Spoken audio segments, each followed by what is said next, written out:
మహాదేవ శ్రీమాత్రే నమః. Welcome to our channel.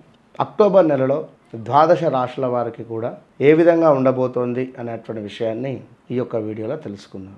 ముందుగా ఒక విషయము ఏమిటి అంటే గ్రహచారము గోచారముతో పాటు వ్యక్తిగత పేరు ఏదైతే ఉందో దీంతో పాటుగా జన్మనామం ఏదైతే ఉందో ఇవన్నీ కూడా బేస్ చేసుకొని మీ గ్రహస్థితి ఏ విధంగా ఉంది అండ్ ప్రజెంట్గా గోచారంలో ఏం గ్రహాలు రన్ అవుతున్నవి, మీ జాతకంలో ఏ విధమైనటువంటి గ్రహస్థితి ఉన్నది, వీటిని బ్యాలెన్స్గా చూసుకుంటూ మీకు రేపటి కాలంలో జరగబోయేటువంటి పరిణామాలు కానీ శుభము కానీ అశుభము కానీ ఏ బిజినెస్ వారికి బాగుంటుంది, ఏ వృత్తిలో మీకు పై స్థాయికి వెళతారు అనేటువంటిది కానీ, మీ జాతక చక్రంలో ఏ బిజినెస్ చేస్తే మీరు పైకి వస్తారు, ఇలా క్లియర్గా తెలుసుకొని ముందుకు వెళితే తప్పకుండా కూడా మంచి ఫలితం ఉంటుంది.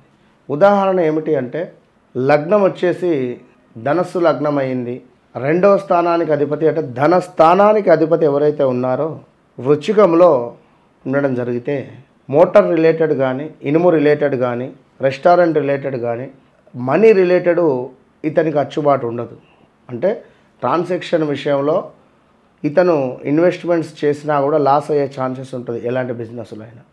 ఉదాహరణకు ఇలా ప్రతిదీ కూడా ఉంటుంది కనుక ఆ విధంగా తెలుసుకొని ముందుకు వెళితే అద్భుతమైనటువంటి ఫలితాలు ఉంటాయి.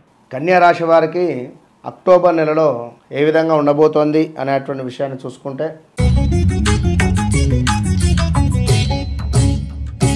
కన్యా రాశి వారికి తప్పకుండా కూడా కొంత స్థాన చలనాలు ఉన్నవి, పదవి హీనత ఉన్నది. అంటే జాబ్ ప్లేస్మెంట్స్ కానీ జాబ్ రిలేటెడ్ ఇష్యూస్ కానీ బయటి దేశాలకు వెళ్ళాలి అని అనుకునేటువంటి వారికి కానీ చాలా బాగుందని చెప్పుకోవచ్చును. అదేవిధంగా పదవి హీనత ఉన్నది, స్త్రీ మూలకంగా కొన్ని ఇబ్బందులు పొంచి ఉన్నాయి, దీంతో పాటుగా స్కిన్ ఇష్యూస్ కూడా రాబోతున్నాయి కనుక జాగ్రత్తగా ఉండాలి. విదేశీ ప్రయాణం మాత్రం మీకు ప్లస్గా ఉంది, కొంత ఈగో ఫీలింగ్ పెరిగేటువంటి పరిస్థితి. అదేవిధంగా ధన కనక వస్తు లాభాలు, అకారణమైనటువంటి కలహాలు, రెండులో శుక్రుడు ఉన్నాడు కనుక ఈ నెల చివరి దాకా చాలా జాగ్రత్తగా ఉండాలి ఈ యొక్క కన్యా రాశి వారు.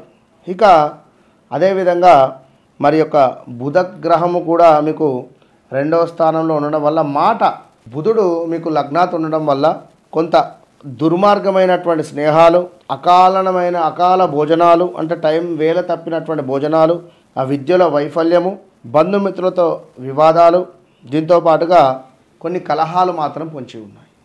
ఏది బుధుడు లగ్నాత్ ఉండడం వల్ల కొంచెం జాగ్రత్తగా ఉండండి. అదేవిధంగా మన ద్వితీయాతు శుక్రుడు కనుక ఇందాక చెప్పుకున్నాం, దానికి సంబంధించి కూడా ఎంత కోపానికి రాకుండా ఉండాలి. ఆడవారిని అవమానించకుండా ఉంటే శుక్రుని బలం పెరుగుతుంది, ఇది కూడా గుర్తుంచుకోండి. మరి ఇక్కడ కుజ భగవానుడు మీ లగ్నాన్ని చూస్తున్నాడయ్యా కనుక దీనివల్ల కొంత యంత్ర సంబంధ ఇబ్బందులు, అదేవిధంగా దుష్టులతో కలహాలు ఉన్నవి. ఇన్నిసార్లు కలహాలు అన్ని గ్రహాల రీత్యా కూడా కలహాలే ఉన్నవి కనుక జాగ్రత్తగా ఉండాలి. శారీరక శ్రమ, కొంత స్కిన్ ఇష్యూస్, నేను ఆల్రెడీ ముందే చెప్పాను, స్కిన్ ఇష్యూస్ కూడా కనబడుతున్నవి కనుక చాలా జాగ్రత్తగా ఉండేటువంటి ప్రయత్నం చేయండి ఈ యొక్క కన్యా రాశి వారు. మరి ఇంకా చూసుకున్నట్టయితే కన్యా రాశి వారికి మనకు మన స్థాన చలనాలు ఆల్రెడీ చెప్పుకున్నాం. సంతానానికి సంబంధించినటువంటి మార్పులు చేర్పులు, సంతానం చక్కగా మంచి స్థానములో సెటిల్ అయ్యేటువంటి పరిస్థితి, ల్యాండ్ ఎవరికైనా ఉన్నట్టయితే ల్యాండ్కు సంబంధించి మంచి పురోగతి కానీ అభివృద్ధి కానీ కనబడుతూ ఉన్నది. అదేవిధంగా కొంత వ్యవహార మాంద్యము, కొన్ని వైరాలు అంటే గొడవలు అయితే కనబడుతున్నాయి. కన్యా రాశి వారు చాలా జాగ్రత్తగా ఉండే ప్రయత్నం మాత్రమే చేయాలి. విన్నరా? కొంత పాప కార్యాలు అంటే ఈ మనసు చెప్తూనే ఉంటుంది ఈ పని చేయొద్దు అని, అయినప్పటికీ కూడా చేసి తర్వాత బాధపడేటువంటి పరిస్థితులు, ఇలా శత్రు సమస్యలు, వేడి ఆహార సంబంధిత విషయాలలో ఇబ్బందులు, కొంత అనారోగ్యానికి సంబంధించినటువంటి పరిస్థితులు ఇవన్నీ కూడా పొంచి ఉన్నాయి కనుక తప్పకుండా కన్యా రాశి వారు ఎవరైతే ఉన్నారో చాలా జాగ్రత్తగా ఉండండి.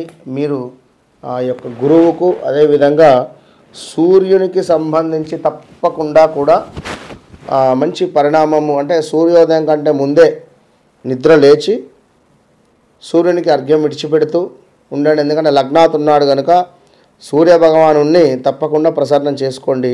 ఆదిత్య హృదయం చదువుకుంటూ ఉండండి, మంచి ఫలితం ఉంటుంది.